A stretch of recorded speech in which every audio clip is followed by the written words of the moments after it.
Are we live? But tell me I'm live. Okay. Hello, world, and hello, everyone. Thank you so much for patiently waiting our little live tonight. Today we're gonna go over the Bichon. My goal is today to do the major shaping and pattern setting. And then tomorrow, again, maybe around this time, I just can't schedule my time. That's the problem. I'm just going to announce it like hour, 2 hours before. And then if you happen to be around, it's great. If no, you can always watch the recording.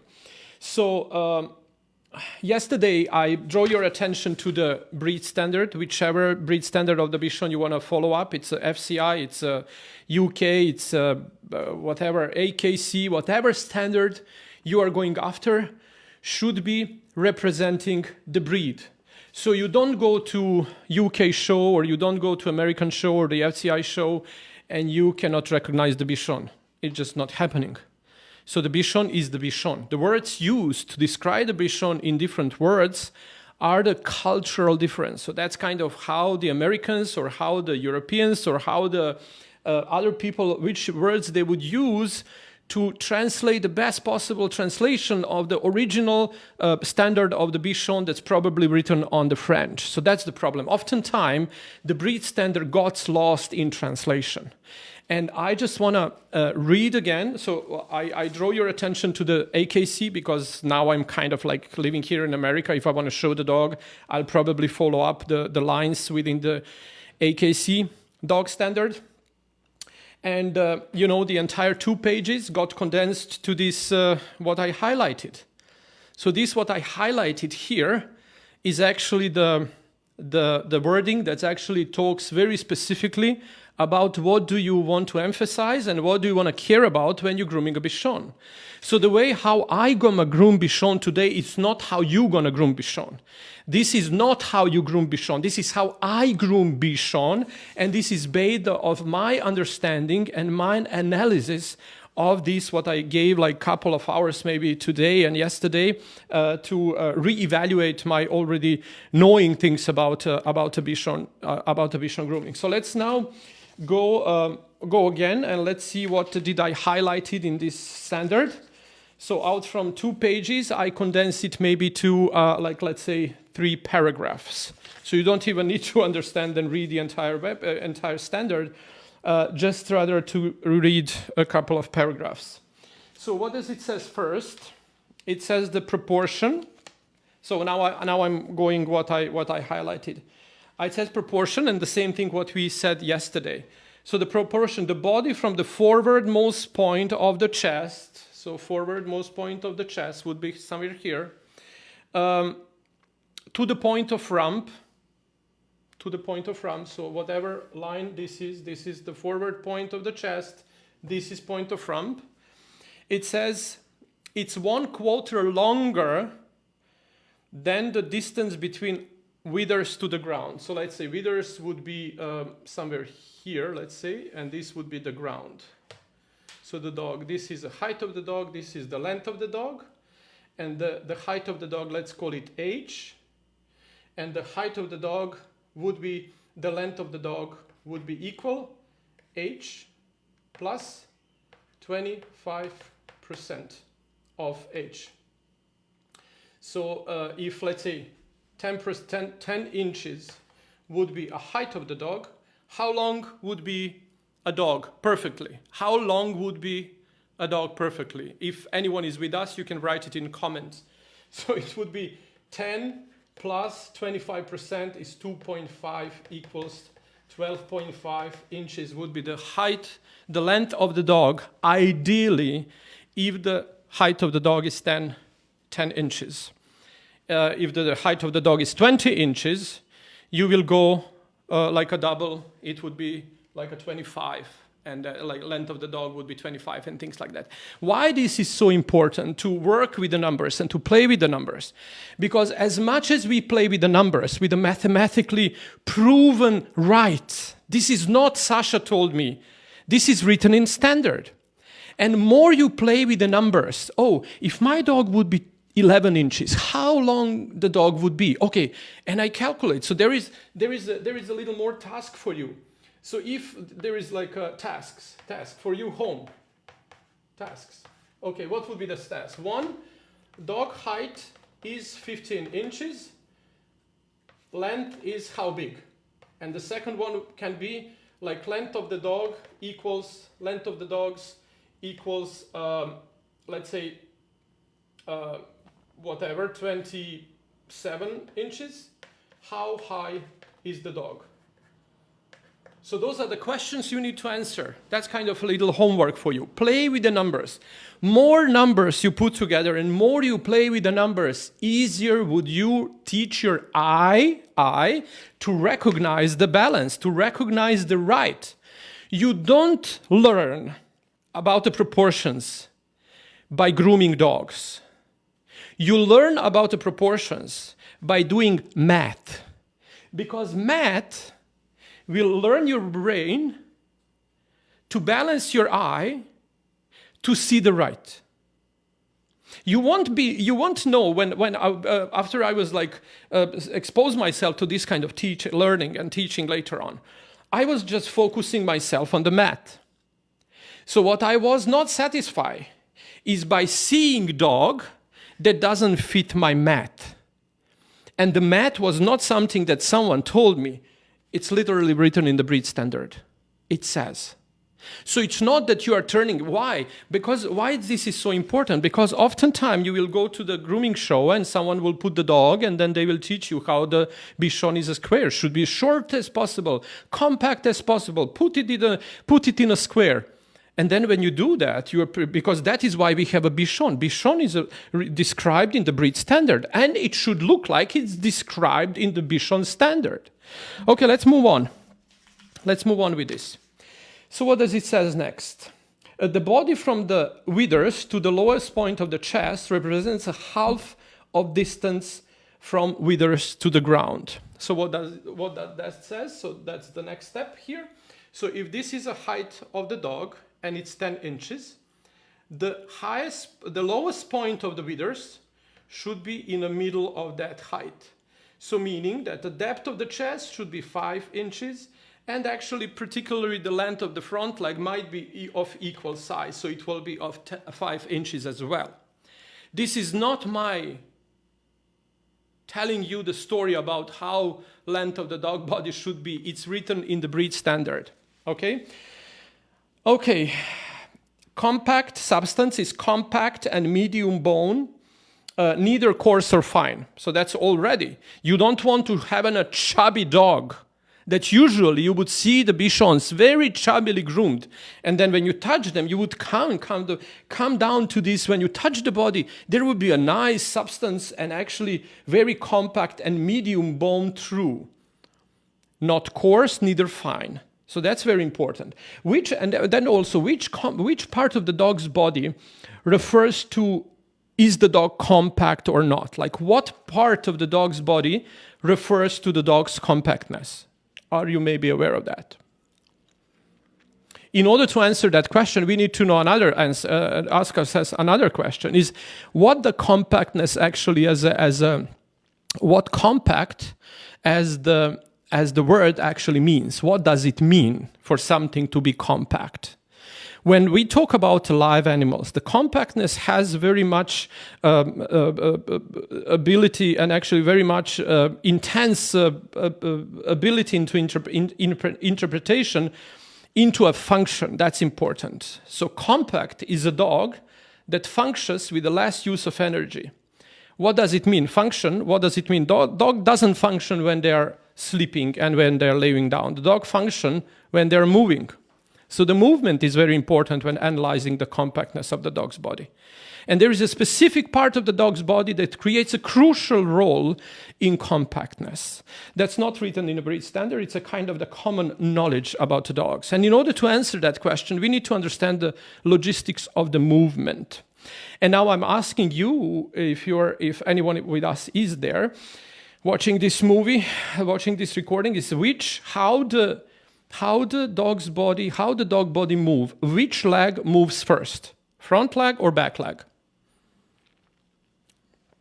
Front leg or back leg? Which leg moves first? Front leg or back legs? Which leg initiates the movement? Front leg or back leg? Every one of you that said front leg were wrong, and every one of you who said back leg initiates the movement were right. Back leg initiates the movement, and that's why we oftentimes hear in standards, reach, drive, pushing the body. What happens is that the back leg moves towards first, and then the entire body moves forward, and the front leg reacts in order for the body not to crash on the head. So the body gets pushed by the energy, initiated the movement, and that is why we have entire back of the dog, like a sacrum. Sacrum is a bone within the spine, as well. The pelvis is very strongly created. Those you don't have a joints within the sacrum bone, and neither you have a joint within the bones that create pelvis. And that's very important because those bones kind of create this momentum, like we are going to do the bow and arrow, like you are pulling back in order to move it forward. And then that's why the energy gets compact and kind of very much pointed and accumulated within the sacrum, and then pushed forward through the spine in order to initiate, answer the movement, because that movement needs to be very fast to the brain and reaction of the other limbs and parts of the body that creates the movement itself. So with that said, now we have a back leg that initiates the movement and front leg that reacts on movement initiated. What connects those two parts is actually the loin. The importance of the right structure, length and loin, dictates and brings compactness to the dog's body. If the loin is long, then the energy that's moving from back through the spine forward gets lost or gets downgraded, and doesn't connect back part of the dog's body with the front part of the dog's body. Back legs and the entire front part of the dog's body that starts with the forechest, ends up with the last rib, that's the front part of the dog's body. And the last hindquarters are the back part of the dog body. Those two parts are connected with loin. So the loin is the most important part of the top line. And the compactness of the dog's body in itself relays on a structure, compactness, shortness, or actually accurate size of the dog's loin. And in majority breeds that are not arched by standard, not high in back, like some Cotton de Tular, Bedlingtons, or Old English sheepdogs, to those dogs this structure does not apply. But for the majority of the breeds, the exact size of the loin refers to 25% of the top line. Top line is measured from the highest point of the wither to the base of the tail, and no matter how long it is, the loin should be 25% of that size. And the loin is everything that you find in between last rib and the sacrum bone, pelvis. Where the pelvis starts, there the actually loin ends. So all of that in between that connects back and front is actually creating compactness of the dog's body. That's why it says compact and of medium, tight, neither coarse or fine. That's very important there. Okay, what we have here, it says eyes, very important. Eyes are round, black, dark, or dark brown, and set in the skull to look directly forward. An overall large eye is fold, as well as the almond shape oblique is fold. This is fold. Almond or two round eyes are fold. So now you exactly learn from here which kind of expression your dog should have. Here, you know that everyone that makes those angry faces, I was one of them. I find them very cute, but later on, as I talked more about the Bichon, I more and more understood that if you want to present a Bichon in the way the Bichon should be presented, that regardless of my taste, the breed should represent the breed itself. And that's where this drama of where do I can put my taste in is actually taking away or giving to a quality of the dog itself by my grooming. Okay, the skull is slightly rounded, allowing for round and forward-looking eyes. So finally, here you have an answer to the question, should I make my Bichon have a round eyes that are forward-looking and seeing completely out from this round head? The answer is yes. I wanted to spell it. I don't know how to do it. So yes. Yes. Yes, you want to have your eye be seen. And then what does it say forward? We go here and now speaks about, the skull. Slightly rounded, allowing from round forward-looking eyes to be seen. The stop is slightly exaggerated. Okay, now there we again. Stop should be slightly seen. Now, how do we do that? I don't know. I'll try and I'll see. I'll see when I look at it and I'm going to say, is this something that slightly exaggerates or it's not? Okay, let's go forward. I wanted to come to a muzzle. The one below the eyes created. This is the important one. The line between the outside corners of the eyes and the nose will create a near equal length of triangle. So we have eye, we have one eye, we have another eye, and we have a nose. So it says the line from here to here, from here to here, and from here to here would be the same. Would be slightly all the same. Okay, now we know that too. What do we have? Okay, neck. It says the arch neck is long and carried proudly behind the erect head. It blends smoothly into shoulders. The length of neck from occipit till where it blends into a shoulder, into a top line. It says what is approximately 1/3 the distance from the forechest till the buttock. So now we are again here to this one that's actually, let's say, is 12.5 inches. So if my length of the dog's body is 12.5 inches, how long should be my neck be?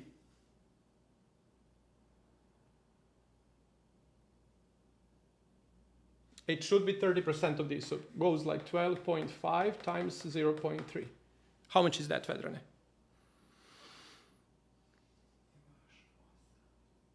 $12.5 times 0.3.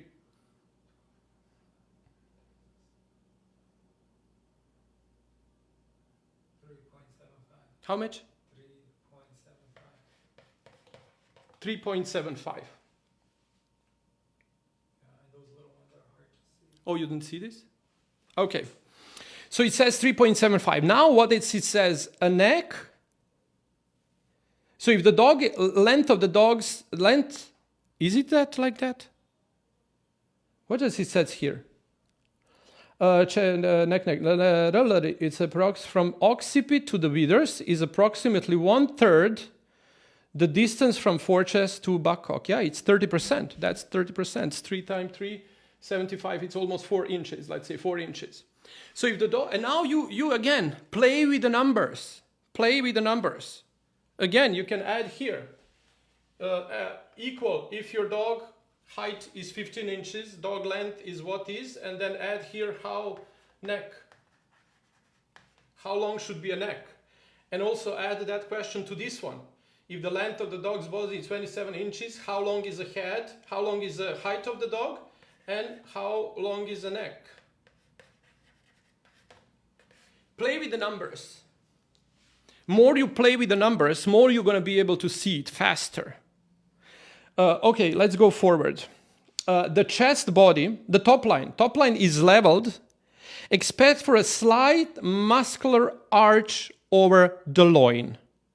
Slight muscular arch over the loin. Okay. The top line, we said that the chest is well developed, wide enough to allow free and free movement of the front legs. The lowest point of the chest extends at least to the elbow. So the lowest point of the chest extends at least to the elbow. And we said lately it should be here. And then here would be the elbow. At least. It can go deeper, but it's rarely seen. So at least till the elbow. The rib cage are moderately sprung, like round, and extend back to a short and muscular loin. The forechest is pronounced well. You saw yesterday when we were doing to this guy, like he didn't have any forechest. But now we need to create a forechest because the Bichon should have a forechest. And I saw a lot of books that are actually talking about a Bichon trimming dog without a forechest. You will see a lot of these guys, like a modern trims, like how you say this, Bichon trims, perfectly smooth and wonderfully groomed, but without forechest. It's not according to breed standard. Maybe it might look cute. Maybe it might look fancy, but it's not according to breed standard. You don't give a flair by ruining what's literally explained in the breed standard as a great characteristic of the dog. You can give a flair at the places what are not specifically explained in the standard. That's kind of when you come to I was an opera singer, so I know that. Like, how do you when you work with the big conductors and you play, I don't know, Cavaradossi, or you play Traviata, or you play something, and then you have all of these guys like young. I was the same, so I was, I get to the place of piano and I start to sing with the correpetitor, and the conductor would be there, and I start like beautiful and say, "What are you doing?" It might be beautiful, but that's now how Puccini envisioned it. In order to give a flair, and the Puccini, Cavaradossi, was sang like billions of times, always the same and the same and the same and the same and the same. Yet every one of the big ones had their own flares of how did they interpret what's already interpreted like for a billion times. But you cannot do that at the places which are specifically known for what a composer wanted to express with the significant portions of the aria or the piece of the art. So you don't go and put your two senses at the places which make this breed look as this breed. No matter what and who teaches you, you have a guidance. It's not about me. It's not what I said. All of this is what the standard says. I would maybe love to see more than 3.75 long neck in the Bichon if the length of the top line is 12 inches, or I can just not imagine the dog that's length of 12 inches is maybe not enough. This dog has at least 13.9. We measured it yesterday. So I would maybe think that the occiput to the length of from occiput to the withers, or actually to the withers, to the top line, the dog should have like 3.4 inches. And we would all love to see these beautiful swan necks, because they just said it should be approximately. If it's approximately, maybe we can just add a little more extra for the flavor, maybe, because they said approximately. But they didn't say approximately half of it, or third of, or a fifth of it, or whatever. They said like third of it. So if our dog is like long, like 15, 12 inches, the third of that is like a third of that is 4 inches. There we go. So what we go here next? Here, okay, there, and the underline has the moderate tuck-up. Underline has the moderate tuck-up. So you need to have a moderate tuck-up. It's not a straight line. It's not without line. Because you would oftentimes have those trims, the people will say, okay, you do here and you come in and you blend this beautifully in, and where this line ends, your back line starts. No, it's not. That's not what the standard says. The standard says moderate tuck up. You can with a tuck up, you can very easily screw the entire picture. Because if tuck up is not on the right, and tuck up is this little part there, if not on the right place, you might end up having a picture of the long dog. But don't be scared to have a slightly longer dogs, because what they want you to do is to have a quarter longer dog than its height. Now all of that changes once we have a coat. Everything doubles in sizes. The dog height is not anymore where the height of the dog is, but where you leave the height of the dogs to be with the level of the top line where you choose to be. You can increase the height of the dog by a couple of inches by leaving because the dog should always look like they are born like we groom them, and it's no grooming. No grooming is there done. What the standard gonna ask you on the end to do? Let's go to the next page. Instead, the shoulder blade, upper arm and forearm are approximately equal. So what does it say? Like a shoulder blade, it says like, where can I do? Like here maybe. So the shoulder blade, this is too little. Shoulder blade, let's say like that. And the upper arm should be of equal AB. So A equals B. So if A is 5, then the B is 5 too. What it says is that actually they should have approximately 90 degrees in between, two of them, where it says the shoulder blade would be moved backward approximately 45 degrees backward, creating approximately 90-degree angle with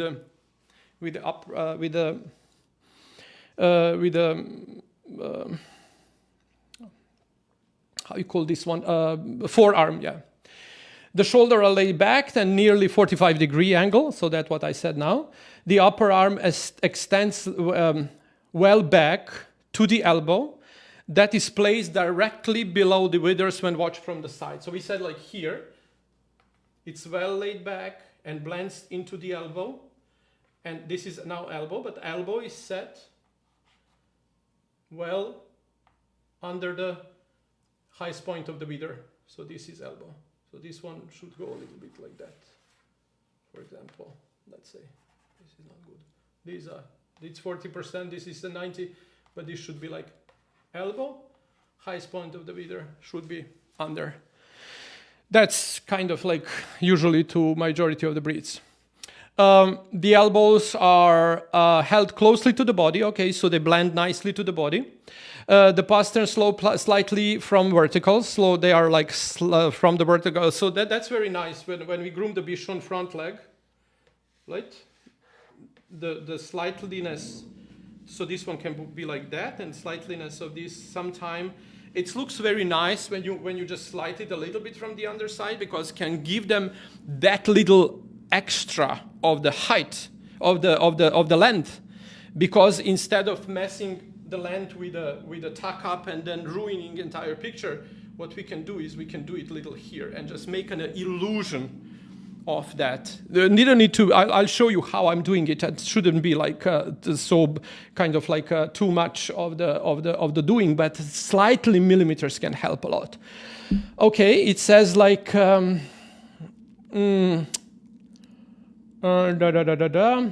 Tight are very feet and round, so that's we know, like round feet to the Bichon, and it says nails are kept short.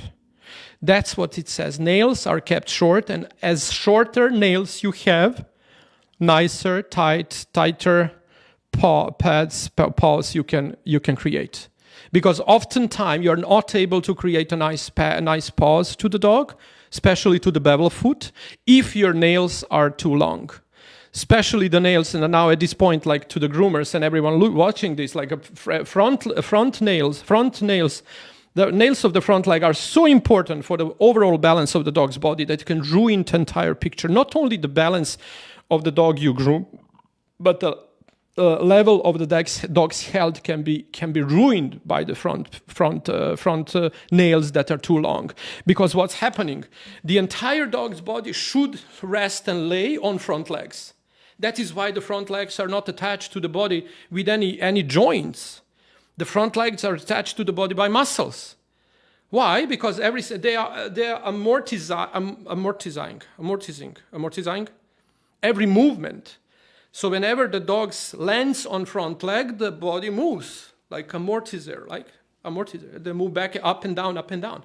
So the entire dog's weight actually holds the front feet. Like the shocks on a car. Yeah, like a shocks on a car. So in the entire dog's body is actually holding on the front feet. If the nails are too big, what's happening, instead of laying on a pads, right?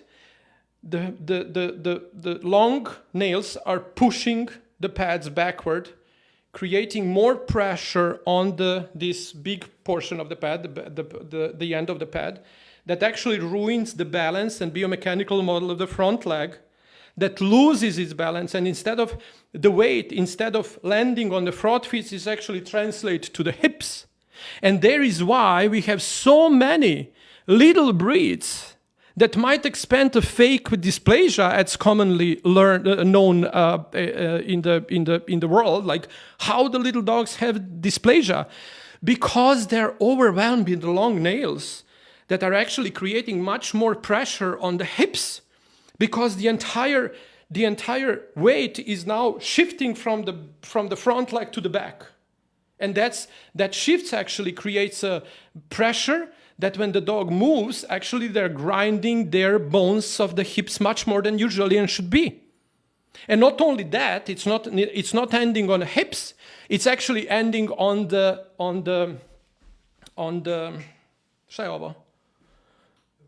near balls, hock, right? And then you have a lot of dogs that have a lot of little dogs that have a hock problem.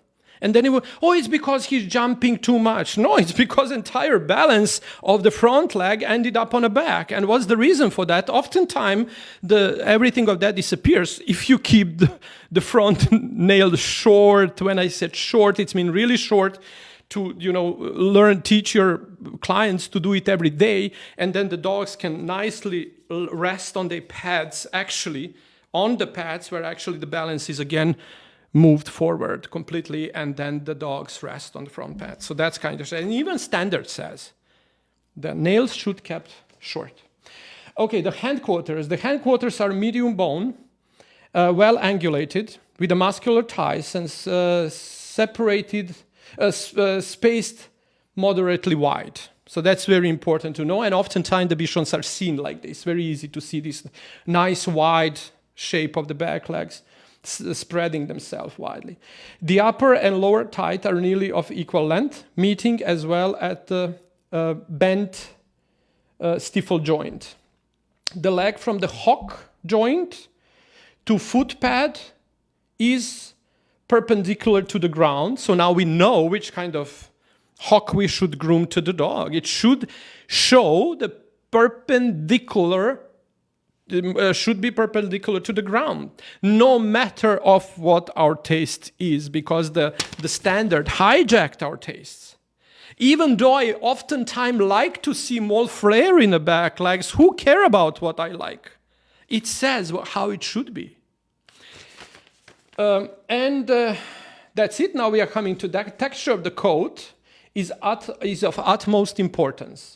The undercoat is soft and dense. The outer coat is coarser and curlier texture. You would oftentimes see that judges that really know what they are looking for would go under the ears, here under the... So wherever the dog has more motions going around, so it's easier for them to texture, wherever the coat is a little shorter, what they are looking actually is for curls.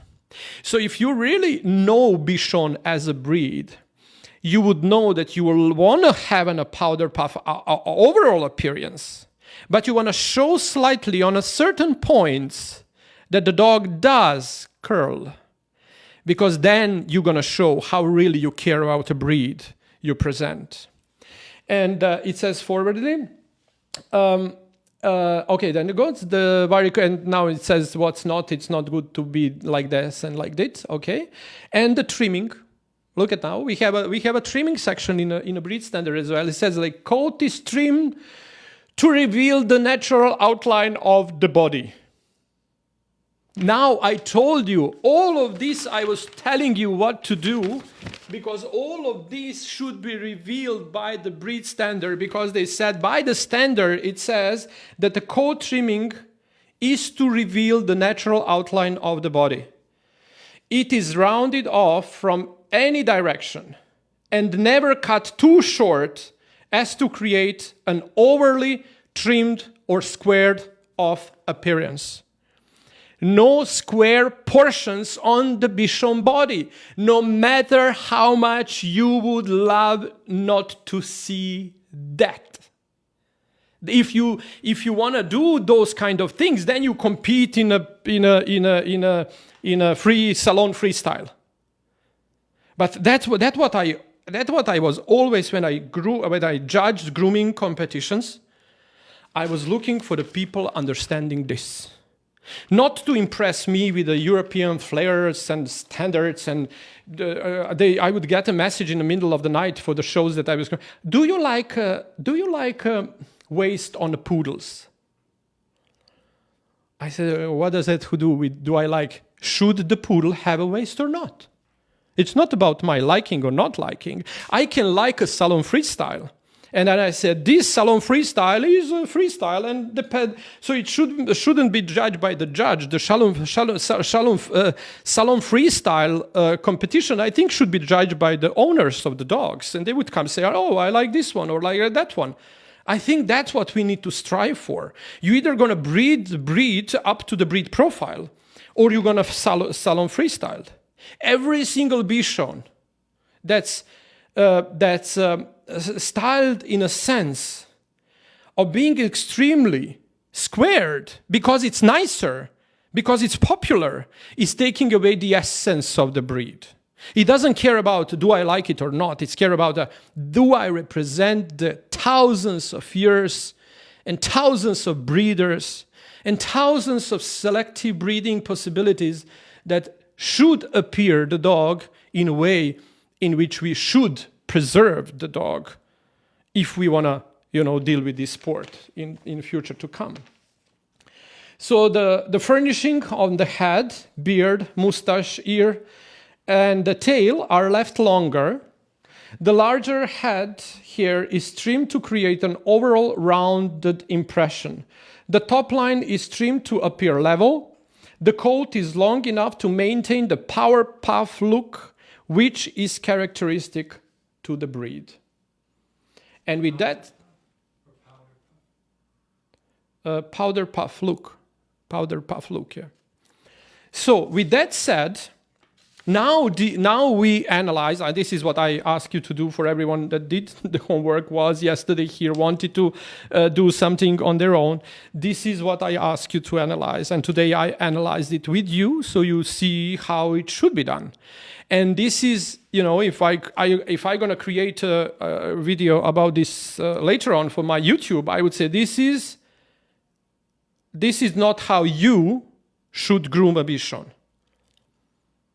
This is not how you should groom a Bichon. Because this, what I'm gonna put on this dog, is my interpretation of the words.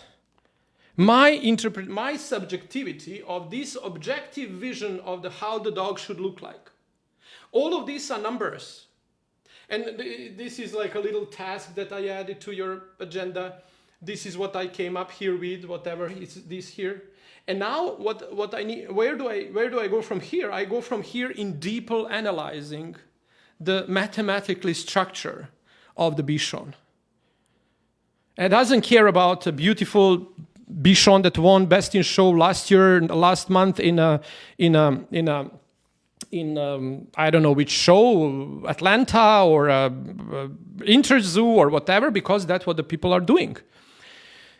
You suddenly see someone won, and we don't know, like it was that only one dog in a show, like no one has competed, so whoever entered, they won. And now we are trying to model after that because we think that those judges, if they judge us, they're going to place us as well. It's not how life works. You know that I'm just finishing with this now, and I'm gonna like shape this dog like in 15 minutes, and then we can rest until tomorrow. There was an amazing story. I was very lucky and blessed that while I was doing a seminars and tutoring for the groomers around the globe, I was invited by Shirley Carlston, one of the biggest industry icons I ever known for, and she was very impressed with my first appearance in the United States competition on Intergroom 2012. I won the bronze with my poodles that I groomed in the second puppy trim, like a European puppy trim. But what's more important, that particular competition set me up for let's say, in that year, that was 2012, I maybe signed up, people after that competition signed me up for, let's say, maybe 100 seminars from that particular show. One of those seminars that I was invited was with the famous handler and the poodle expert in a field, Frank Sabella. We shared a stage one. And later on, we become friends very, very often. We shared. I was following him when he was judging. I would fly there to be his ring steward, and he loved to work with me and loved to work with him. And I learned a lot next to him. But there was a specific story that he was talking about when in 1975 or 3 or somewhere around 70s, he won the Best in Show with a standard poodle Gordon. That standard poodle was a big turnover and into way how the people would shape and trim and groom the English saddle, because far back then in those years, English saddle trim was the most famous trim the poodle were shown in. And if you see the old pictures before he won the Best in Show with the Gordon, you will see all the Best in Shows. It was many poodles Best in Show, standard toys, miniatures. You would see all of them with a big lion that was actually not even trimmed at nothing. Those lions were amazing and falling almost to the floor, and then you would see all of these show little legs and puffs and everything else. And there you get the Gordon, tightened up short. He was like so short that you was like, how the heck you go from these ginormous lions into this tightened one? And then he tells the story about Gordon. He tells the story. He said, like, I finished Gordon in spring of some year, let's say March. And then the Gordon was shaved down. And he put the dog in a kennel, and he was not thinking about showing him anymore. And what happened is actually that somewhere in October, he was like maintaining his coat, but nothing much. What you can grow like in a year in a standard poodle of the Gordon was humongous, like almost, I think he said like it was like almost on the highest rate of the males. So you need really in order to maintain that coat back, you need a lifelong time to get all of that coat back. So in what he said in October, November, he said like, I don't have what to bring to the February show because the Westminster is usually held in February. So he's just a couple of months until the show starts. And he said, I was going through my kennel, I was looking for the clients, I was looking my dogs, and no one appeared to me to be such a perfect dog like a Gordon was. And he said, I'll take you to a show. But he said on the other side, he said, there is no coat on him. He said, but he's a good dog. He's still a great dog. I'll show the dog. So what he did, he let the dog grow the coat as much as he could. If you see those pictures, you would see like very, very tight little the English saddle trim on it. Very tight jacket, which close up and the legs almost full and everything you see. All out from what the trend was before that. And the long story short, he won the Best in Show at the Westminster. But not because he groomed the dog in particular style, but because the Gordon was an exquisite dog. And what the people back then were really awarding was the quality of the dog. Today, it's maybe that's turning another point, because you always want to be pictured by, as a judge or things like that, by exquisite, standing and perfectly looking dogs that oftentimes appear to be very deliberate and very challenging way of understanding what's under the coat. Of course, when you get that final lineup of the dogs for any show, you can go to the details, and it's like all the dogs that come to the show and line up deserve to be a Bestian show. But he said, like, all of them are the groomed to perfection, and oftentimes we do forget like what the dog under the coat actually is. But back then, he said, like, will the dog today won? The poodle, for example. Will the poodle won if in a tight continental? If it's a tight lion trim? Will the poodle won the Westminster show if in a German trim? If in a standard trim? They won't, regardless how great dogs they are. And then the Gordon won, and the next show, like next day show, everyone was cutting the poodle short. Everyone was taking the poodles short, and from that on he created a new trend. But not because he wanted to create a new trend, but because the dog was great and happened to be shaved 8 months before the show. That's what we really need to look after. It's the standard of the dog, not the standard of the trim, because there is no standard of the trim. As you see, there is a standard of the Bichon that says everything that explained on the master classes, on the videos, on the books, on the lines, on this is described in these 3 sentences. Here, 1, 2, 3 sentences. The coat is trimmed to reveal the natural outline of the body. It is rounded off from any directions, and never cut so short to create an overall trimmed or squared off appearance. The furnishing of the head, beard, and mustache, ears, and tail are left longer. The longer head here is trimmed to create an overall round impression. The top line is trimmed to appear level. The coat is long enough to maintain the powder puff look, which is characteristic of the breed. And the little, in the one paragraph before that, it says the texture of the coat is utmost importance. The undercoat is soft, dense, and the outer coat is a coarser and curlier texture. So what you need to do is you need to leave portions that will show the curliness of the coat. Because with that little thing, just doing little things that other doesn't see in the books describing grooming, and that's your competitive advantage. But where did I find that? All of this today and yesterday I spent talking about numbers, length, strength, shortness, longness, in order to come to the point to explain to you that everything I find here, it's not my imagination or my opinion. Everything here is a fact of the standard. Now, with that said, it's a fact. Those things are facts. As more fact we put out, because the math is a fact. So now, how do I transfer this math into this? From here to here. So this is a triangle.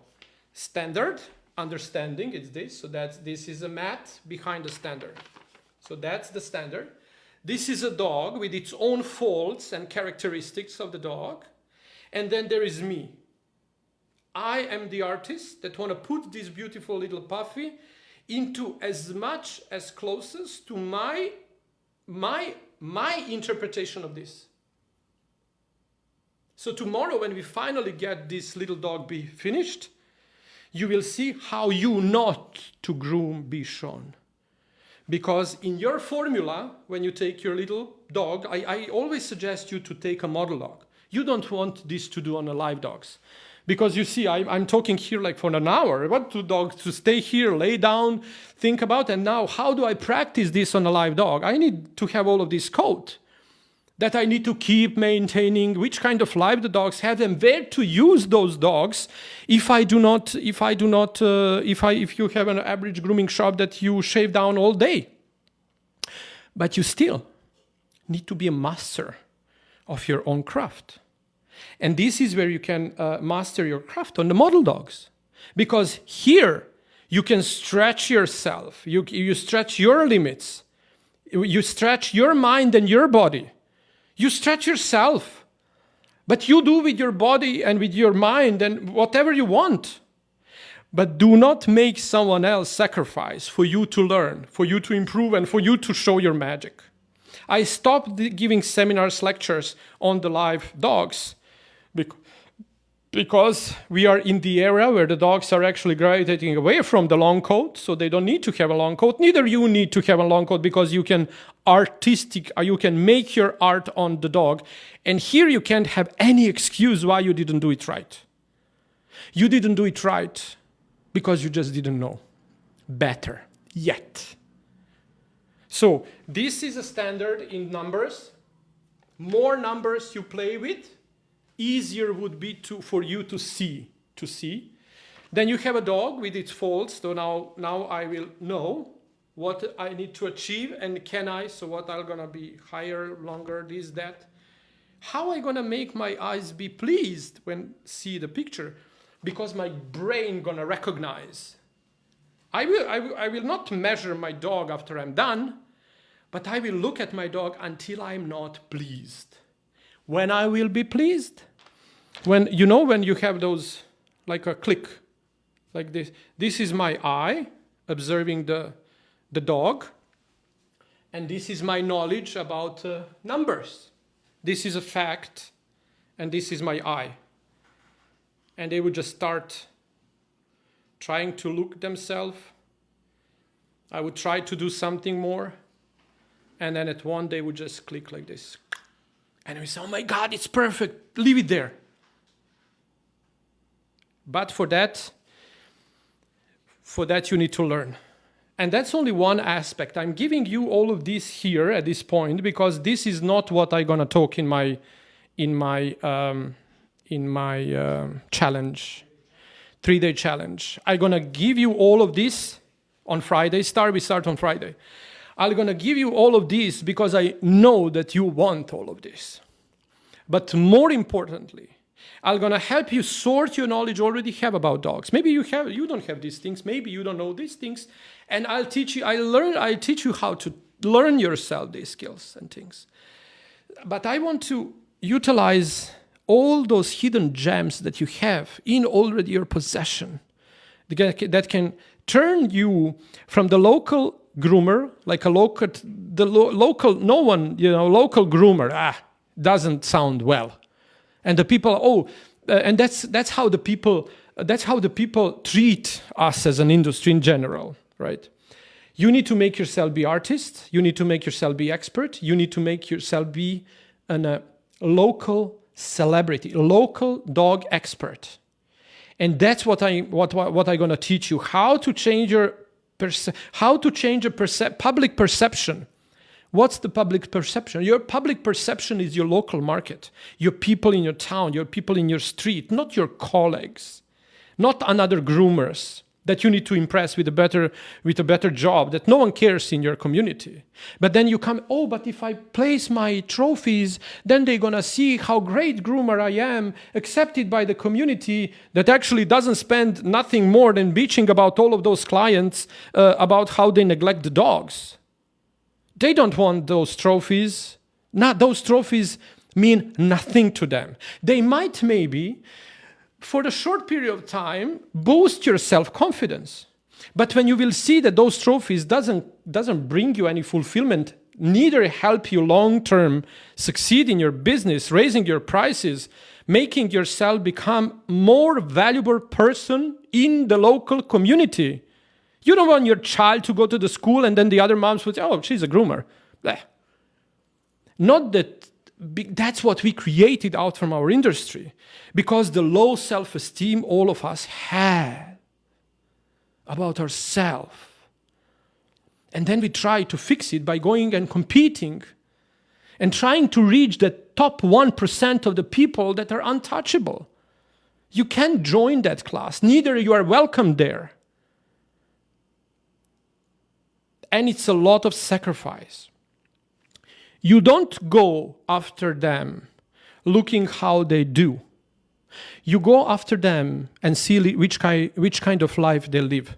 Excellent explanation, Paul. Thank you. You go there and see which kind of life they live. Usually, I was on top, I know what that means. Usually, we all suffer with some sort of the anxiety, some sort of the addiction. I can't wait 5 o'clock to take a glass of wine, get whiskey, get high until tomorrow morning. Bad relationships, usually, because no time for them. Obesity, because I just wait for my class to be done and I'm just going to another pizza or ice cream so I can feel at least valued for what I did entire day. And unfortunately, health issues of all kind. Is that the price we are able to pay and we are willing to pay in order to reach 1%? I was there. And I kind of teach now every single one of you, that's not healthy environment to be at. And you don't need, because there is no money. There is money in the sponsorship. So oftentimes you are paid to promote something you don't even believe in. But you are paid to do why you make yourself believe it's a great product because you are paid to do so. And you think that's the way how you make other people and other people, that's the thinking of the brands. Is that like, oh, if you are the perfect celebrity of the grooming industry and people see you use my shampoo, then it's meaning that every single one who wants to use my shampoo gonna think that by using my shampoo they're gonna be able to groom like you. And that's a corporate structure. That's how the corporations make their money. By creating this illusion, something of that can happen. This is where do you make your art. And I'll teach you how to use knowledge you already have and turn it into a money-making machine overnight. Raising yourself as a star in a local community. From the local dog coat cutter into a pet care expert. With the things you already know, you just need to structure them differently. And when that showed to the market, and the markets need that more than anything else. Okay. I think I'm done here. Do we have any questions? Do we have anyone with us? Thank you guys for kind of being here. So now I'm just gonna do Now this was the hard day because I needed to go over the things what I wanted to do, and now I'm trying to do okay. So let's do the first thing first. What I want to do is first, usually, so now, can you see me? Is it good? Can I move back and forth like here? The dog is seen too? Okay. And can you hear me? Can you check? This mic like picking me up as well? Are you sure? Like this? Okay, so first what I like always to do, and actually we know it's to deal with this little expression, okay? So what they said, like whatever we do, this is now too much, but whatever I do always first is I like take a scissors and I like make a nice little round.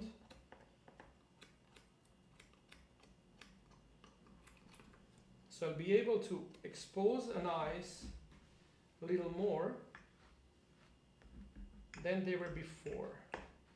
By just creating a little, that's again, this is not how you groom the Bichon. This is my interpretation of the breed standard that comes from the interpreting the standard the way I told you. Sasha, What? put the microphone down. So this is my way of interpreting the standard out of what I told you.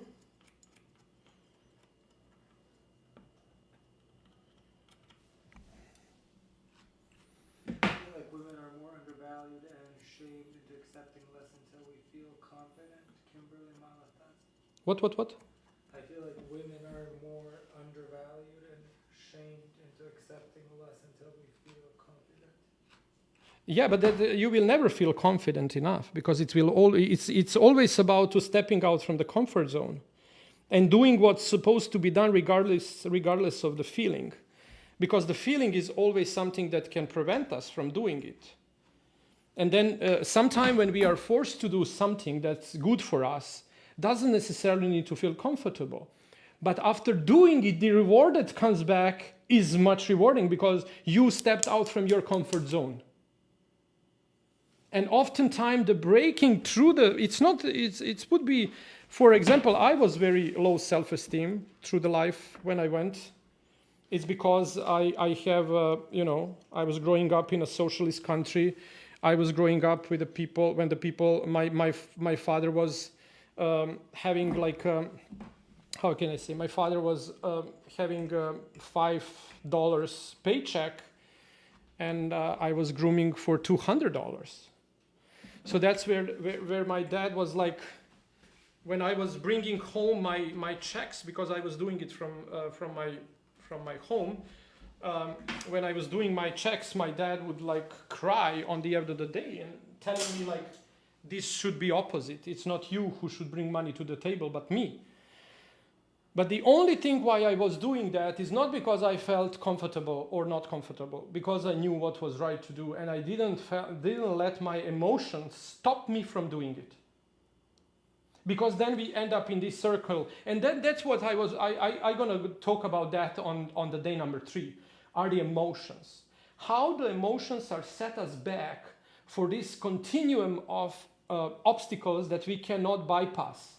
And I'll share with you like what changed my life and how did I made myself out from always judging and questioning every single move of mine, especially the fear of criticism.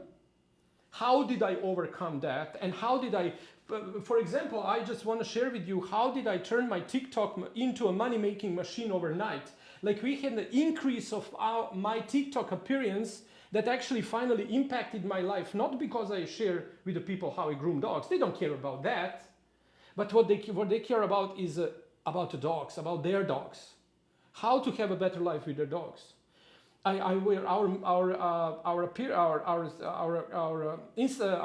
Organically increased its visibility for one.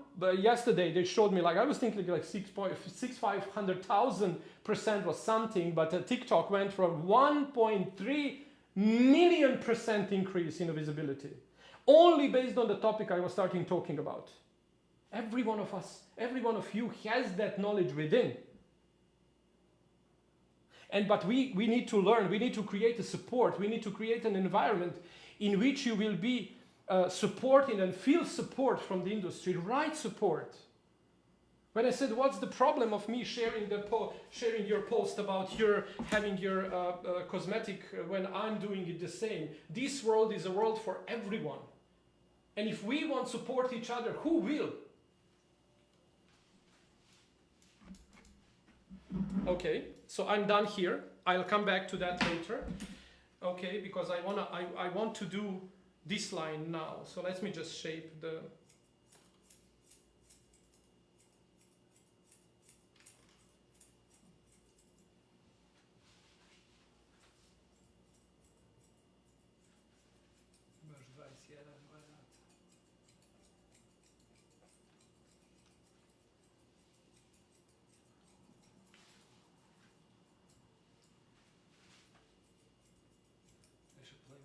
Yeah, you should play music.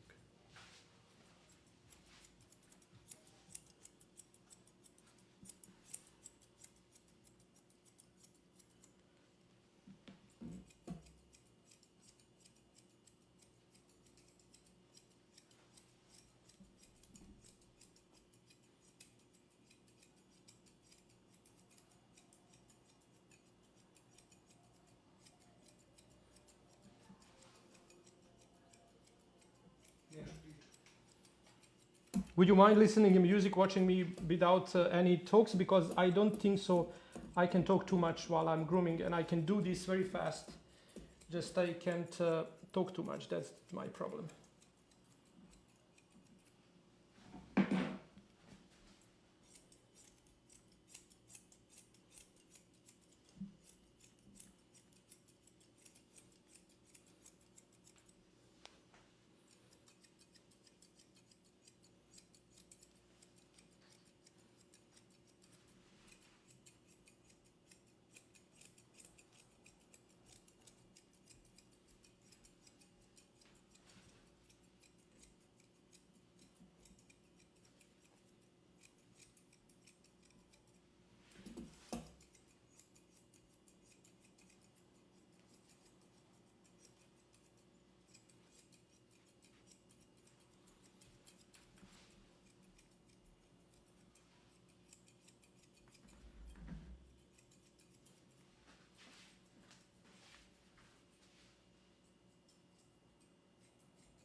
Cool. What? Do you soap or formulate?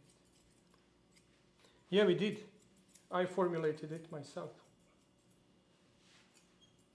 Is that a question? I mean, like, I didn't actually know. I'm lying. I didn't formulate it myself. I was doing it with a. I was telling to the people what I want to have as an outcome, as a result.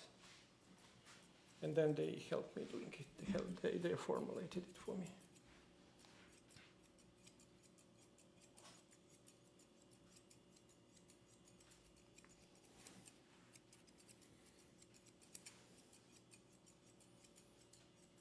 Take a dog in another room because he's gonna eat everything of this.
Okay, now I'm done from this side.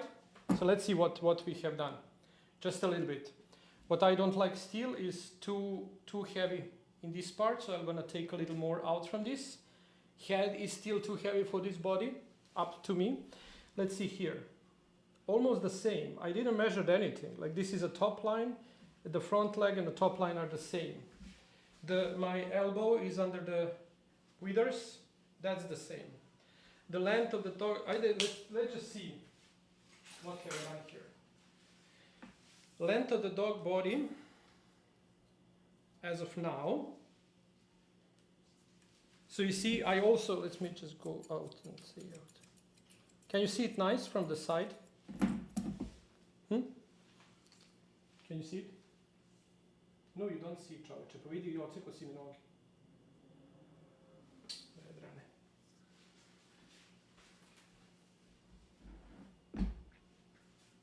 Okay, let's see. So the dog body.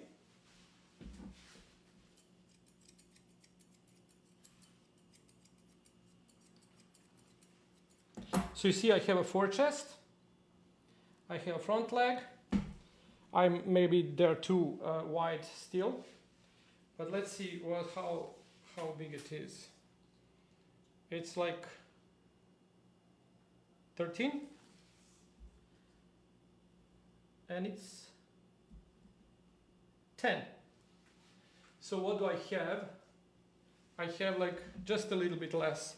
If I have a 10 inches high dog, I just need to have a half an inch less on my forechest and a little bit away from the back, and I'm kind of already in a line.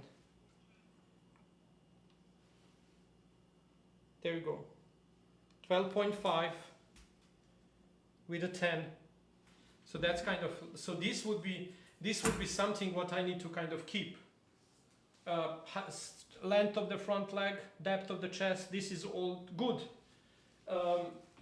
The line, let's see the head. This should be a little, I don't like this one here, so I should just actually take it like this.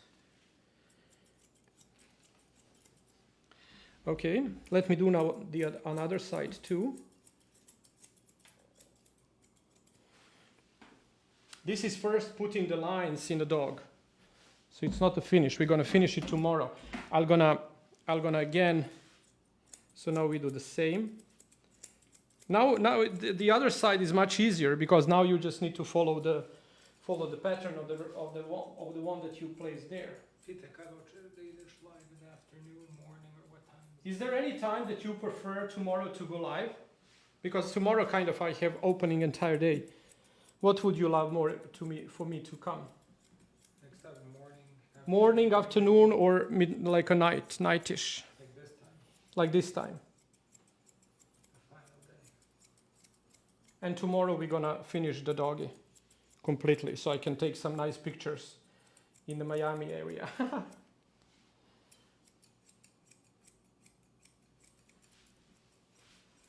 What you wanna do when you're shaping your dog, you just wanna care about the things that you don't go too much on the away from what should be done.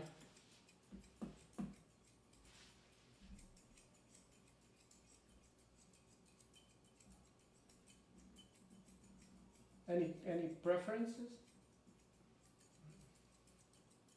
I guess you'll go whenever.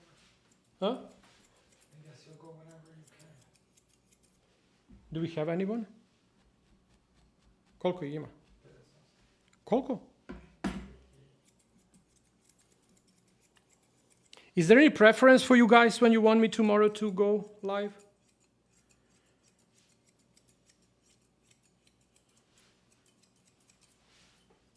Peter, why should we join your challenge? Why should you kupit? Alexander, You should. Koji Alexander? Facebook. Oh, it's a live question? Oh, so why would you join our challenge, my challenge? You join my challenge in order to... So what the challenge is actually now about? I was, in my career, I was like really highly paid. Microphone is there.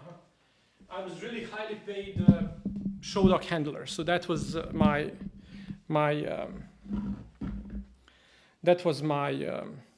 profession, show dog handler.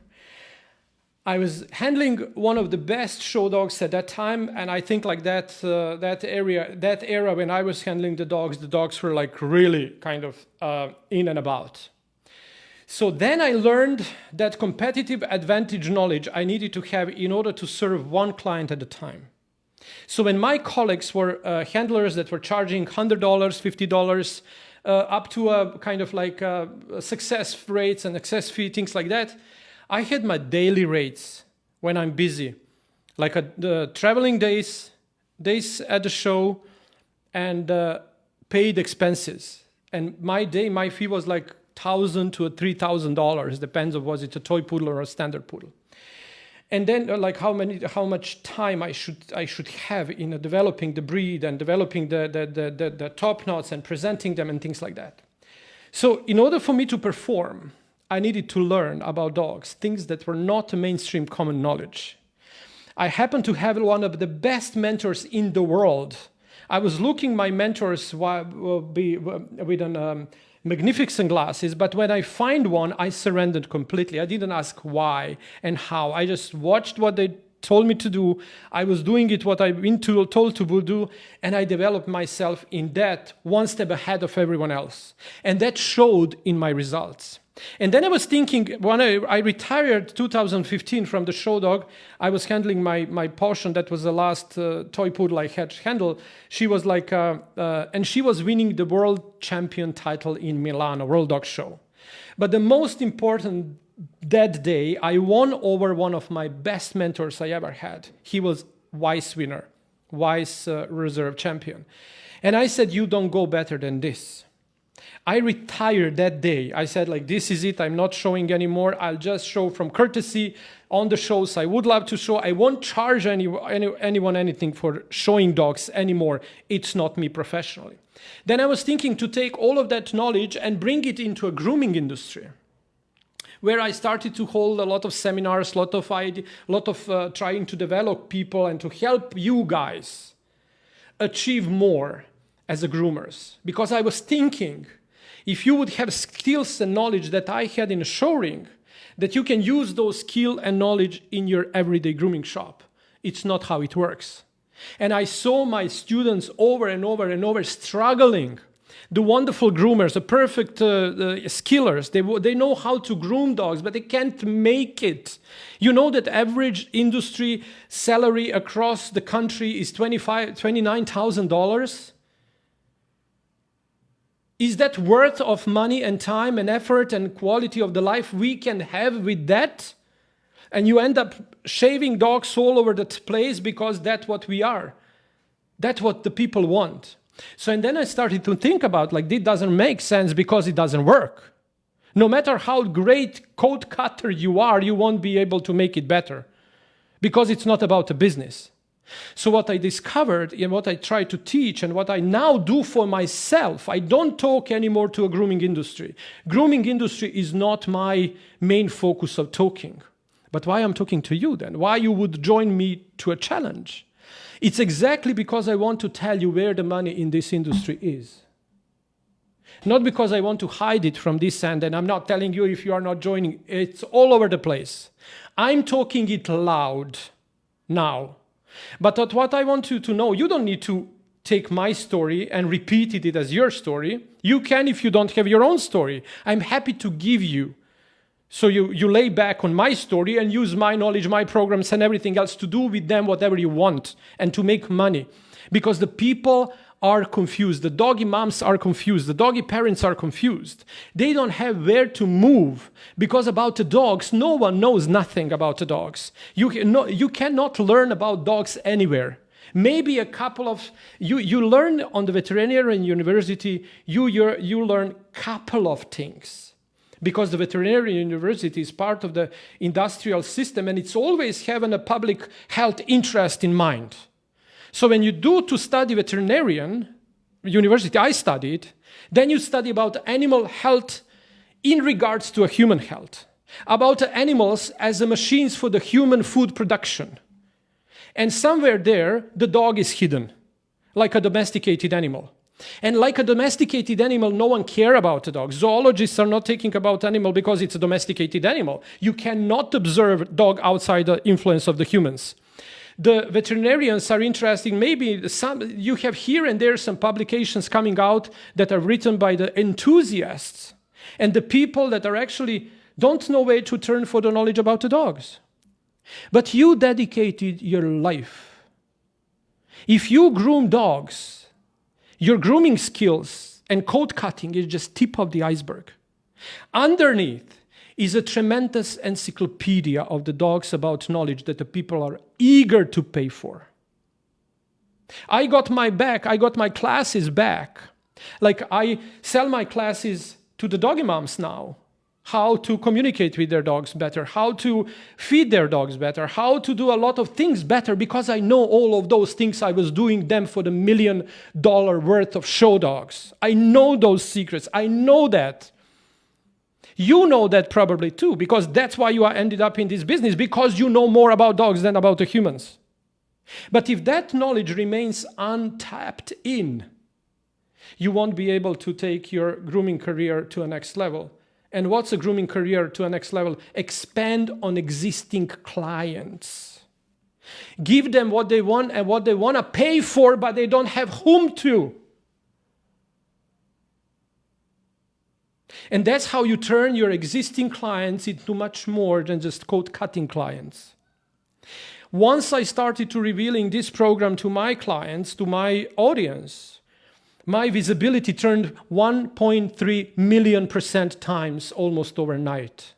And that came with the private consultations, with one-on-one classes, with interest in the people. I give a lot of things for free. I said, this is for free, try it yourself. This is for free, try it with a little extra struggle. If you can't put, and I get like millions of comments back, like, oh my God, this worked perfectly. Thank you so much for saving my dog from this, from that, blah, blah, blah, blah, blah. It's an amazing stories. Some of them cannot do it themselves. So we have, what I want to share, how you develop these programs. Do it yourself, do it with you, or do it for you, and how to turn your existing clients into much more paying customers. They want to spend money, just not on a code cutting. That's what this industry needs. An epiphany. This industry needs to change, and it won't change by better grooming dogs, because we are best already at that. And yet, on the end of the year, you get like $29,000. It's almost below the existence. You can do nothing with that money. How I'm going to release my scissors. Next month, it's going to like $670 a pair. Because you do deserve it. And I don't want to, I said almost, entire my life, was, oh my God, it'd be very expensive. The people cannot afford it. Now I'll teach you how to make money so you can afford them. I don't want to discount them. I don't want to feel sorry anymore for the people that can change their lives overnight. The only thing that you need is a support. And I'm going to talk about knowledge, which kind of skills we need in order to cultivate that knowledge, and emotions and the branding, how the emotions are impacting our, oh, I don't want to do it today, I'll do it tomorrow. Oh, I can't do it because it's too hard. Oh, I can't do it because the people are going to judge me. Oh, I can't do it because of no matter what reason and the life bypass. And the main time, if we happen not to get sick or something like that, we might end up waking one time and seeing where is my next step. Where do I go from there? How do you make more money? That was my biggest goal of this industry. Is how do you, if you have a capacity of 20 dogs a day, your own grooming shop, your own one-man show, X is the maximum dog I can do a day, 20. And then the phone rings and you have 20 plus 1, X plus 1. Who grooms that dog? Are you fitting that dog by lowering the quality of the price, lowering the quality of the grooming so you can fit more dogs, you can do it faster, or you hire a person to do one dog? And then you end up paying from your pocket. You pay someone to do that one dog. And occasionally you're going to kind of now earning less money for making more job and employing more people. You have people turning away from the industry wanting to go to be employees to someone so they don't need to struggle with paying rents because it's unsustainable. Until you do not turn your dog coat cutting business into a dog care business. And that's what I want to teach you. That's why you should sign up. That's how you groom for greatness. Grooming for greatness means re-groom your business. Not to retire, not to sell it, not to learn how to make more money on the grooming dogs, but how to start promoting your business from the different angle with the knowledge you already have. Or if you don't have, you'll take what I know and then you use mine and said, there was a Sasha instead of it's me. It's all possibility. That's why you should sign up for the seminar. It's free. There will be a lot of content that you can get there. And there will be a lot of ads on in order to kind of help you navigate from that environment where we're going to go through that, because the outcome, the takeaway from those lessons would be valuable on their own. And from there, on the end of the show, I'm going to show you what might and can be the next step of our interaction together. Or you will be set to do it on your own after the free event. Either or. That's why you should ask. And I'm grooming to show you I know how to do things. I know how to groom standard. I know how, if you would come to me and say it's a Bouvier de Flandre, I would know how to read the standard and groom the Bouvier de Flandre that I never groomed in my life before the seminar in Belgium that I had, almost in the middle of the country where that breed was established. It happened that I was invited to a seminar to do a Black Russian Terrier. And then the Black Russian Terrier was canceling. And the lady, because he got sick. And the lady that has that dog, he said, I don't have a Black Russian Terrier, I have a Bouvier de Flandre. He's just going to a World Dog Show in 2 weeks. So I would love, Sasha, is to put a hands on them. I said, like, I never in my life groomed Bouvier de Flandre. I never saw the one. And now I had, in a night, like it was a Friday when I arrived, and the show is on Saturday morning. So I had from night till the morning to do this. I never watched the video. I never watched any picture of the dog because I didn't want to be impacted by anyone. I didn't want to do it like anyone. I knew what my homework is. I have my skills to do with my scissors whatever I want. And now I have a night to find a way what I want. And when the dog came, it was a show dog, and because I knew a show dog behave on the table, so I had a statue on the table with a plenty of coat, and I was just doing what the standard was telling me to do. I'm gonna give you that knowledge as well, because I know that you care much more for the grooming skill techniques and things like that, much more than you can imagine what I want to offer you by dividing this day in 3 days, like a knowledge, skills, and the mindset, or actually the emotions and the branding. How do you brand yourself? That's why you should sign up for this event. And I'm kind of like grateful for anyone that did, because it's not only grooming for greatness. How do you do it as 1% is doing it, and even better than that? Because you're going to do it for your brand. I'll help you with the third day. I'll help you find out your story and your message, and what's the story the people would, inside you already, the people would pay for. If you struggle to put out your product, oftentimes we are too much product centric. The people doesn't care about the products. The people doesn't care about what we talk about, how great we are, until we do not give them something they want, they need, and they feel like they need at the moment. And by giving them what they need, it's grooming a Bichon in front of you in 3 days, talking the secrets about how to find the lines without me telling you these are the lines. I gave you that for nothing. Other time you need to travel somewhere, you need to pay someone, you need to do something. Because I know this is not something that's going to change your life tomorrow, because you already know this. You maybe didn't know this, or you didn't know how to hold the scissors or how to do it better. But maybe that's what you need. But what you really need is this paradigm shift that can happen if you sign up for the course. Not necessarily will happen. It's a possibility to happen. And the responsibility on us is to take a chance. Because when the chance comes, it's ours to recognize it or not. It will come again, sooner or later. But just the question is like in which form. And we won't be able maybe to recognize it again. So I'm not telling you that kind of you're gonna be kind of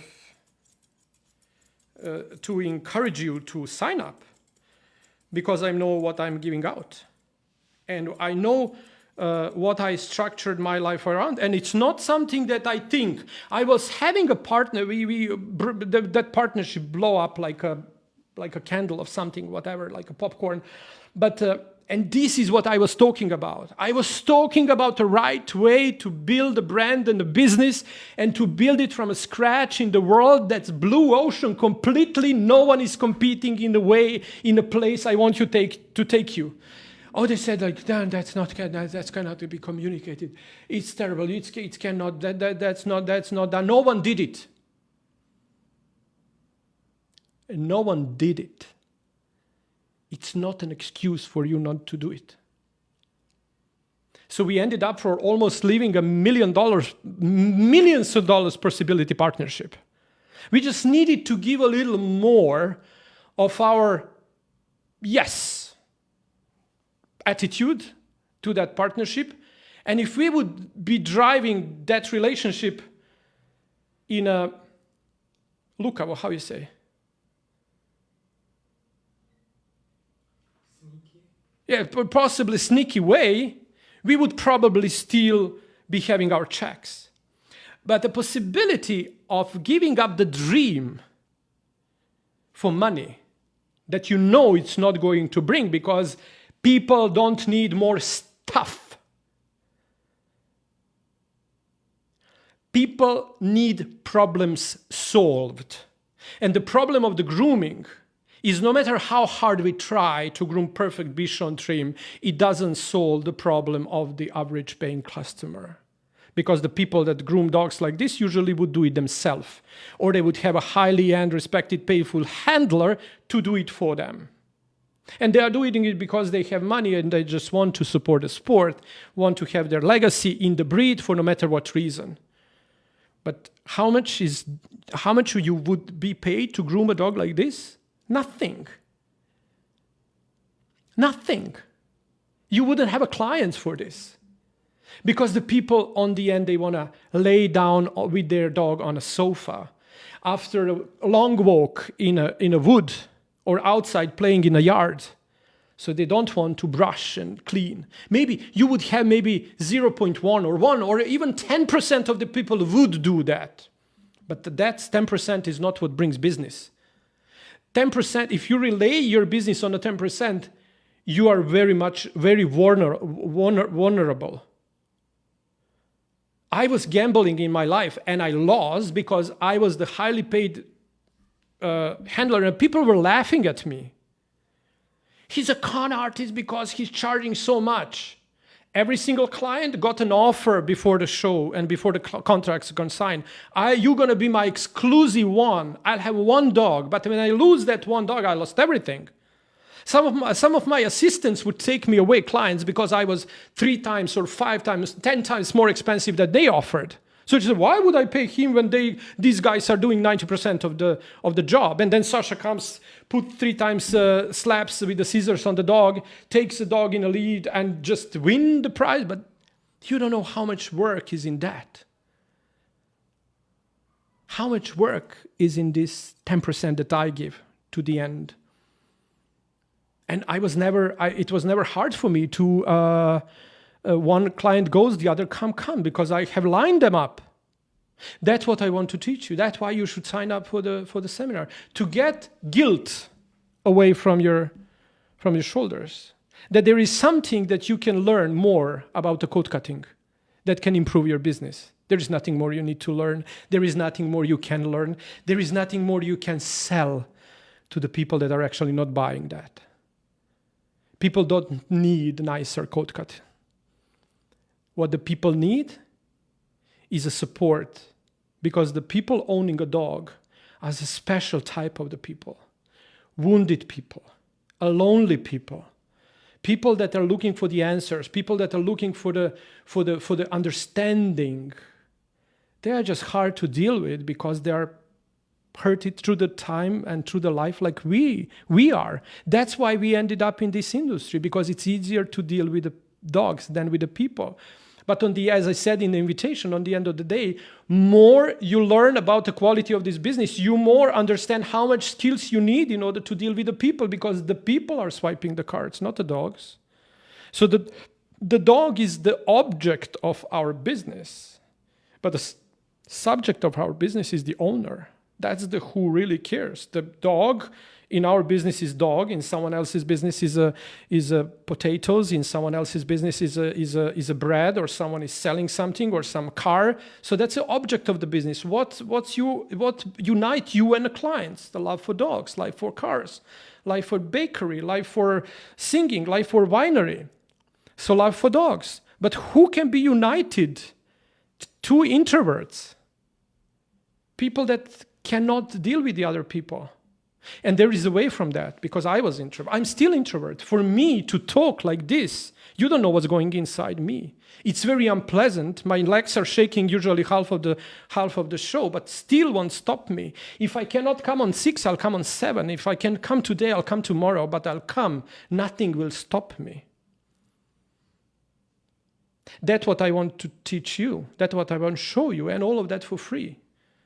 Down there is a place where we can unite in a business cooperation, and it's for everyone that wants. But without that either, you will be able to take a lot from that show. Okay, with that said, I think I'm done here because I don't want to take your time. I have all lines set today, and tomorrow I'm going to make a nice little show for you by finishing this little dog completely. Probably I won't talk as much because I'm gonna let you enjoy the show. So I'm gonna run the music on the computer, and I'm just gonna zone out and finish this as I would usually do that on my artistic skill seminars, when I call them silent seminars. I had them couple hosted with other people that groom dogs. One was Irina Smirnova from Russia. She was grooming the Bichon, and the other one was amazing friend of mine, and Dushko Piljevic, he was grooming English Cocker Spaniel. And I did a Continental Poodle as well in the silent seminar. So it's kind of like I let you enjoy and watch what I do without me taking away your attention. I'll try to have a setup so you can see it from more angles. Maybe I'll kind of like, I don't know how we can do that. Maybe we can move multiple cameras so you can see more. But I prefer tomorrow. I won't talk, and then once I'm done, we can go over the pictures. So, and I'm again extending your invitation to join me and to sign up for this amazing event that we created. It's a lot of time, like a lot of years. It's Friday noon Eastern time. I knew that you already probably dedicated your time to something, but it's really. It's going to be mind-blowing. No matter what you are turning to, where do you go, you need to have a knowledge sorted, skills for that knowledge to be expressed, and mindset in a way of branding and emotions, not to run in a circle of the self-sabotage. That's very, very common for the people. We feel this. We are just in the beginning, just at a great point, and then everything collapses. And again, we reach and everything collapses. And we are just now this time, and everything collapses. And over and over and over and over and over. Like I was grateful enough. Like we are really skyrocketing this business from scratch, from zero, after leaving this partnership that was really. Not hurting us emotionally, but it was like, when you get disappointed because the people just don't want or cannot hear. I was blaming myself because I was not able maybe to communicate harder and better and easier for them to understand, because oftentimes as a teacher I might appear, as I said yesterday, very tough and strong. And not that I have your interest I have your success as my interest, so I can do whatever I want in order to get you where you want to go. So I try to be a better version of myself as well, trying to soften, trying to understand, trying to value a little more internal process of every one of you, and kind of a decision, even if that means, for no matter what reason, I don't want to go there. I don't want to. Even oftentimes we would find a satisfaction. It's kind of satisfaction in that final failure that comes. Like oftentimes the people would make this decision and they would feel great. I showed them my true color and my true face, and I stood up for myself.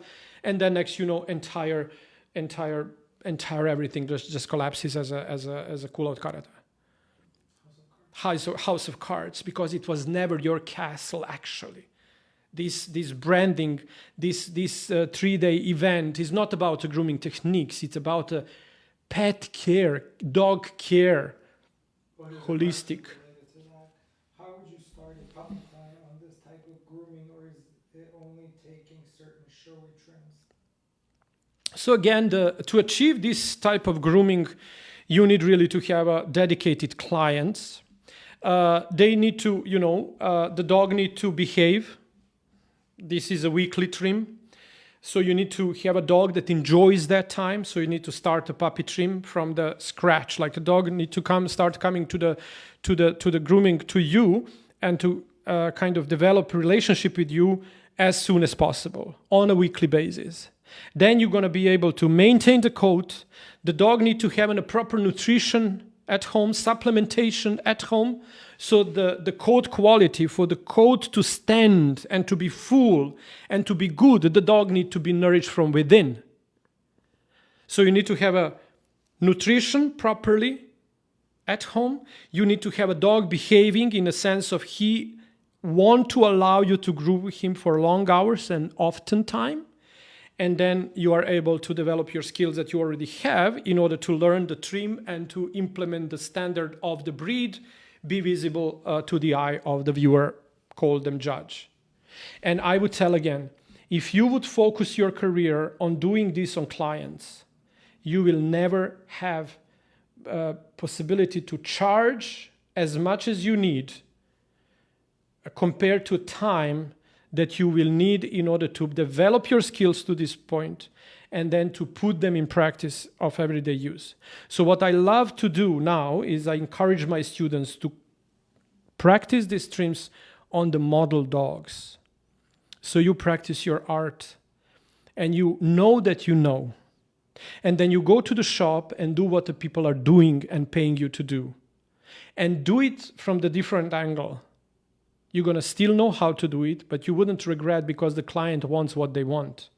You will develop a different relationship with them. So they might start coming more often to you for the coat cutting, but paying you for something you already know about dogs, but you don't know that that's something that the people would pay you for.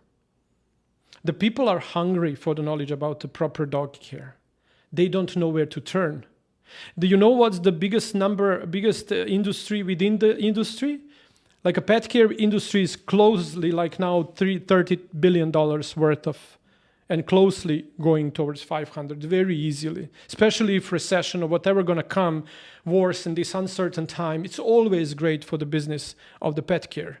We just need to position ourselves on the right place so we don't get affected by the terrible outcome of our business by earning $29,000 a year.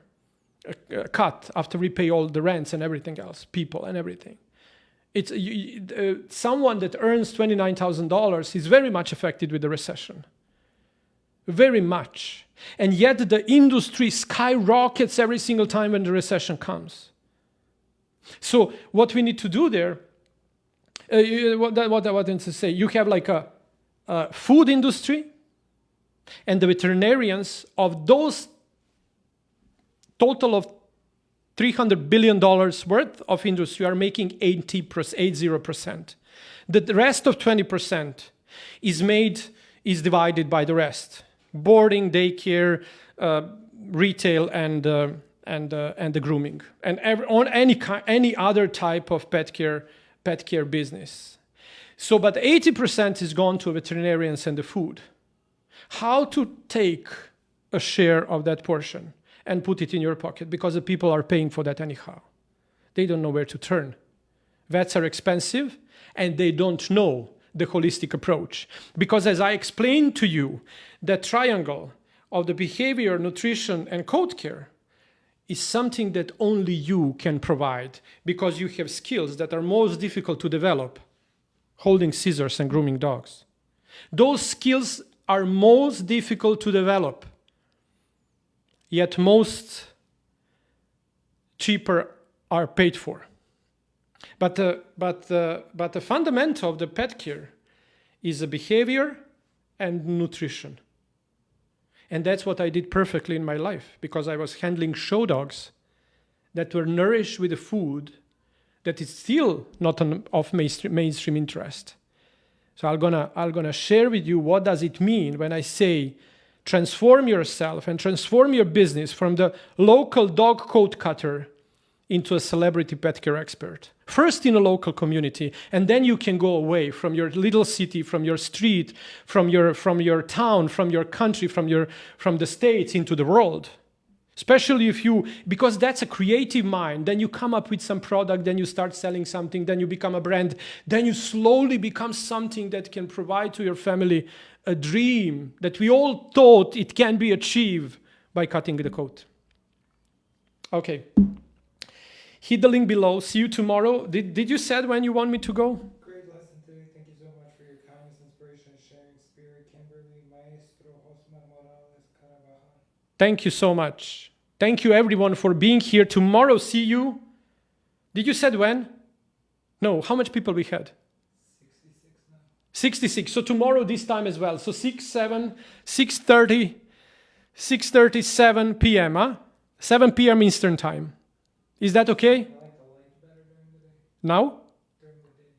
But can we do something else so can you see it nicely or no? Show me how it looks like. Yeah, it's good. It's good. Okay. So tomorrow let's do 6:30. 6:30 tomorrow Eastern time to finish this baby.